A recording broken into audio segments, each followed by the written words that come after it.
আজ হবে পুঁটি মাছের টক। এই দেখো, দেশি আমড়াগুলোকে একটু সেদ্ধ করে নিচ্ছি। এই দেখো, পুঁটি মাছগুলোকে বেশ কড়া করে ভেজে নিচ্ছি আগে। এই দেখো, এপিট ওপিট করে বেশ লাল লাল করে ভেজে নিতে হবে।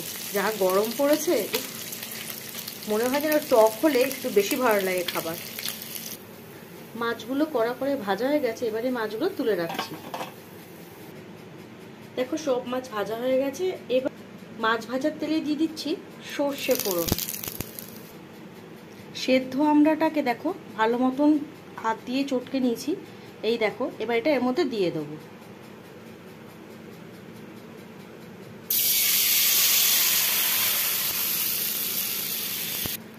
এর মধ্যে দিয়ে দেবো সামান্য হলুদ, অল্প করে নুন দিয়ে দেবো।